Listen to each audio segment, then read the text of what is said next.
ஏன்னா இந்த அவருக்கு வந்து இது வந்து ஆகஸ்ட்ல ரிலீஸ் ஆன gramophone plate June 1967 sometime in June 1967 record ஆயிருக்கு. ஜூன் 1968 அவர் போயாச்சு. அவருக்கு வந்து சரீர கஷ்டம் எல்லாருக்கும் தெரியும், அவருக்கு எவ்வளோ உடம்பு கஷ்டப்பட்டுருக்காரு. என்னன்னா இந்த கால பிரமாணம் எங்கேயாவது குறைஞ்சிருக்கா பார்த்தீங்கன்னா, என்ன பிரிஸ்கா அப்படியே அந்த ஃப்ளோ எப்படி இருக்கு. இதில் இன்னொரு ஆச்சரியமான விஷயம், எனக்கு இந்த கிராம்ஃபோன் பிளேட்டுக்கு நான் கிராம்ஃபோன் பிளேட் லிசனிங் ஸ்டேஷனே ஒன்று வைக்கணும்னு நினச்சிட்டு இருக்கேன். மேபி நெக்ஸ்ட் ஒன்று வைக்கணும்னு எனக்கு ரொம்ப ஆசை. ஏன்னா இதில் இருக்கிற வெர்ஷனில் இருக்க மாதிரி லைவ் கச்சேரியில் கூட இல்லை. அப்படி அவ்வளோ வெரைட்டி அவ்வளோ கொடுத்துருக்காரு. இப்போ இதுதான் என் பாணி, இதுதான் என்னுடைய வழி அப்படிங்கிற தன் வழி அவ்வளோ பியூட்டிஃபுல்லாக அதில் எஸ்டாப்ளிஷ் பண்ணி, ராகமாக இருக்கட்டும், ஸ்வரமாக இருக்கட்டும், நரவலாக இருக்கட்டும், அதில் அந்த யூனிக்னஸ் அப்படியே கொண்டு வந்திருக்கார். ஒரு பெட்டு ஒரு சேலஞ்சு. அதாவது இந்த பாட்டில் என்ன விசேஷம் இருக்குன்னு நிறைய பேர் கேட்பான். அதாவது இப்பவும் கேட்குறான், அந்த நாள்லையும் கேட்டுட்டு இருந்திருக்கான். அவன்கிட்ட ஒரு விஷயம், ஒரு 10 மாஜானைக்கு எடுத்துக்கோங்க இவரோட ரெக்கார்டிங்லேருந்து.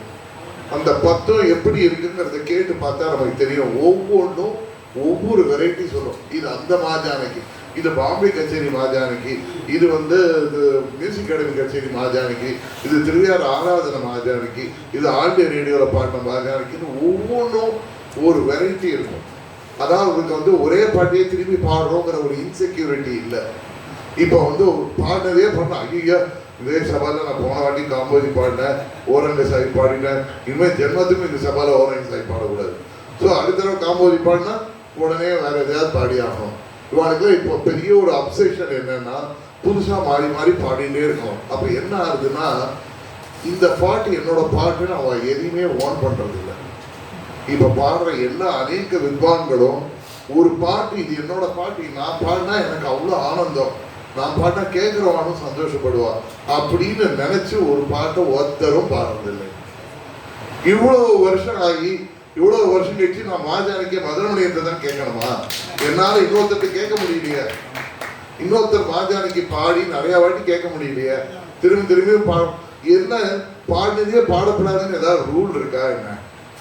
ஆனால் அது எப்படி பாடணும், எவ்வளோ அதில் மனோதர்மம் எவ்வளோ இருக்குது. மனோதர்மங்கிறது வந்து ராகத்தில் இருக்குது, நரவலில் இருக்குது, ஸ்வரத்தில் இருக்குது. கீர்த்தனையில் மனோதர்மம் தேவையில்லை. கீர்த்தனைக்கு என்ன தேவையோ அதை பாடினா போகிறோம். மனோதர்மம் வந்து நம்ம கையில் தானே இருக்கு. இவாளுக்கு என்ன பிரச்சனைனா மனோதர்மத்தில் முக்கால்வாசி பேர் மனோதர்மத்தில் ரெப்பிட்டிஷன் வந்துடும். ஸோ பாட்டில் நான் வந்து அதை இட்டு கட்டுறேன், ரிப்பீட் பண்ணாமல் புதுசாக மாரிமுத்தா புள்ள போட்ட காம்போதி பாட்டு, இவர் பாடின காம்போதி பாட்டு, அவர் போட்டது, இப்போ புதுசாக ஒரு கம்போசர் வந்து அவர் காம்போசியில் பிரமாதமாக போட்டிருக்காரு அப்படின்னா அதை போடுறது. இதை மாதிரி ஒரே ஆள் 45 பாட்டு பாடியிருப்பார். ஒரு பாட்டு கூட அவரோட பாட்டு இல்லை. ஒரு பாட்டு கூட தான் ஹிருதயபூர்வமாக இந்த வித்வான் இவன் பாடினான்னா ஒரு காம்போதியில் அந்த மாஜானிக்கு பாடினா அந்த காம்போதியில் ஒரு காலக்கண் கொடிப்பார், அது மாதிரி சொல்ல முடியல. பாருங்க, சொல்ல முடியல. இது இந்த last 40 years of the music. நம்ம டி.கே. ஜெயராமன் சார், மகாராஜபுரம் சந்தானம், இவாளுக்கு அப்புறம் அந்த காலகட்டத்துக்கு அப்புறம் ஒரு பாட்டை ஒரு வித்வான் பேர் சொல்ல முடியுதா? இப்போ சந்தானம் இப்போ எப்படி பாடுவார் அப்படின்னு நம்மளால ஒரு 10 பாட்டு சந்தானம் சாரை சொல்ல முடியாது. மகாராஜபுரம் சந்தானம் சாரை, டி.என். சேஷகோபாலன் சாரை சொல்ல முடியாது. ஒரு கணக்கு ஒன்றிக்கு ஒரு பாட்டா எப்படி இருக்கும் அப்படின்னு நம்ம இன்னைக்கு நம்ம மாதிரி யாரையாவது சொல்ல போறீங்க. சங்கீத கலாநிதி வாங்குறோம் உள்பட யாருமே இந்த பாட்டுக்கு இவர், இந்த ராகத்துக்கு இவர், ராகம் சரி பாட்டு விட்டுருக்கோம், ராகத்துக்கும் இவர் அப்படின்னு ஒரு ஐடென்டிஃபிகேஷன் இல்லை. இப்போ யார் வேணும் என்னெல்லாம் பண்ணுறாங்கன்னா மனசில் நிற்க மாட்டேங்கிறது. இப்போ ஜனங்கள்கிட்ட எப்படி போய் நிற்கும்? எதுவுமே நிற்கிறது இல்லை, எல்லாமே மறந்து போயிடுறது. நம்ம அந்த நேரத்தில் பாடு கேட்கும் போது பிரமிக்கிறது. பாடுறது எல்லாருமே பிரமிக்கும்படியாக பாடுறான். ஆனால் ஆற்றுக்கு போய் அதை நம்மளால ஒரு சேவர் பண்ண முடியல. இவர் சார் வந்து முன்னாடி அந்த ஸ்வரத்தை ஒப்பிக்கிறாரு, இங்கே அவர் பாடுற ஒவ்வொரு ஸ்வரத்தையும் ஒப்பிக்கிறாரு. அந்த அளவுக்கு அதை போய் இம்பேக்ட் பண்ணியிருக்கு. இத்தனைக்கும் இப்போ நமக்கு வெரைட்டி இல்லையா, யூடியூப்ல எல்லா வெரைட்டியும் இருக்கு. ஆனாலும் இது எப்படி போய் உள்ள உட்காருது, அந்த சுஸ்வரமோ அந்த விஷயம்தான் இன்னைக்கு இந்த லிசனிங் செக்ஷன் இவ்வளோ பேர் வரதுக்கு காரணம். இது உள்ள போய் உட்கார்ற விஷயம் இப்போ இல்லை. Very rarity. It is still a rarity.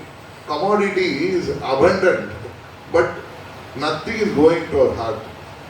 50 கீர்த்தனை இருக்கு காம்போதியில், எதுவும் உள்ள போல. அதுதான் ரொம்ப கஷ்டம். இப்போ ஒரே ஒரு கச்சேரியில இவர் பாடின இது பாருங்களேன், இதுக்கு ஒரு ஃபேன். இது ஒருத்தர் வந்து என்கிட்ட வந்து நீ இதை வச்சேன்னா தான் நான் வருவேன் அப்படின்னு ஒருத்தர் என்ன மிரட்டினார். அவர் வந்து இந்த ஒரு பாட்டுக்கு இது வந்து ஒரு கச்சேரியில எங்கேயோ ஒரு கச்சேரியில மட்டும் ரெக்கார்டிங் இருக்கு, இது ஒண்ணு தான் இருக்கு, இது ஒருத்தர் கேட்கணும்னு சொல்லி இதுக்காக வந்து உடம்பு முடியாம இருந்தா கூட இதுக்கு இவர் ஆத்திலே உட்காந்து கேட்கலாம். இது ஏன்னா மொத்தம் 3 நிமிஷம் தான் இது நீ வச்சா நான் வரேன்னு ஒருத்தர் அவருக்காக இது.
இந்தோட வசந்தம் இவர் சந்தான ராமசுவாமி நாம் பாடியிருக்கார் ஆடியோ ரேடியோவில். முட்டை இல்லை, ரெக்கார்டிங் இல்லை. என்னன்னா இவர் வந்து இவர் ரெப்படிஷன் ஒரு கம்ப்ளைண்ட் இருக்குன்னு சொல்றா. அவைலபிள் ரெக்கார்டிங்ஸ் மட்டுமே 200 பாட்டுக்கு மேலே இருக்கு நம்ம கிட்ட. 200 பாட்டு, 200 சாங்ஸ், 200 யூனிக். இது தவிர அவர் பாடி நம்ம கிட்ட கிடைக்காதது. ஆனால் ரெக்கார்டில் நாங்கள் டிஸ்கவர் பண்ண வரைக்கும், நானும் லலிதாராமன், என்னோட ஃப்ரெண்ட் லலிதாராமன், அவரும் சேர்ந்து டிஸ்கவர் பண்ண வரைக்கும் another 123 சாங்ஸ் சோஃபார் பாட்டு. 323 பாட்டு, 323 பாட்டு தெரிஞ்ச கச்சேரி பாடக்கூடாது. இது தவிர எவ்வளோ ராகங்கள், எவ்வளோ புதுசாக. இதில் என்னன்னா இவர் எவ்வளோ புதுசாக கொண்டாந்துருக்காருங்கிறது நமக்கு தெரியாது. நிறைய இவர் தான் ஃபஸ்ட்டு கன்னட கவுள, ரஞ்சனி இதெல்லாம் இவர் தான் நிறைய கச்சேரியில் பாடினது. நீங்கள் பழைய ரெக்கார்டிங்ஸ் எடுத்து பாருங்க. பழைய வித்வான்களில் கன்னட கவுள நிறையா பாடினது, ரஞ்சனி நிறையா பாடினது, சுத்தமங்களா நிறையா பாடினது, வலஜி நிறையா பாடினது. எத்தனை ராகம், எத்தனை புது ராகங்கள். இன்னைக்கு பல்லவி பாடுறா. பகுதாரியில் ஒருத்தர் 2 மணி நேரம் பல்லவி பாடினார், 1.5 மணி நேரம் பாடினார். இவர் தான் பகுதாரி ஆரம்பிச்சிருச்சு. எவ்வளோ கான்ட்ரிபியூஷன் வந்து வித்வத் சைடில் வந்து அவருக்கு ஒரு குறையும் இல்லை. ஒன்றும் வித்வத்து பக்கத்தில் ஒரு குறையும் கிடையாது. சில பழைய நாளில் சில வித்வான்கள் இவர் ஒத்துக்க மாட்டார். நான் அவளோடலாம் சண்டை போட்டிருக்கேன் சின்ன பையனா. இவர் ஒத்துக்க மாட்டார். இதில் என்னப்பா விசேஷம், ஜிஎன் சார் மாதிரி ராகம் பாட முடியாதுன்னு சொல்லிடுவோம். கண்டிப்பாக எனக்கு ஜிஎன் சார் தான் உயிர். ஆனால் இதில் இருக்கிற விசேஷம் அவளுக்கு தெரியல. அப்போ என்கிட்ட இன்னொரு சத்ரபதி பாலமாமா சொல்ற, அவன் கொடுத்து வச்சது அவ்வளவுதான்டா, அவனுக்கு கொடுப்பனை இல்லை, இதை அனுபவிக்க முடியல. இப்போ நீங்க இதை அனுபவிக்கிற மாதிரி ஒரு பியூட்டிஃபுல்லான ஒரு, அதாவது இன்னாரோட சேர்ந்தாதான் பாட்டு அப்படின்னு அந்த நாள்ல ஒரு ஒரு நம்பிக்கை உண்டு. அந்த சேர்வையோட இருக்கிற இந்த பாட்டை நம்ம கேட்போம். இங்க எல்லாரும் கேட்டதுதான் இது கேட்போம்.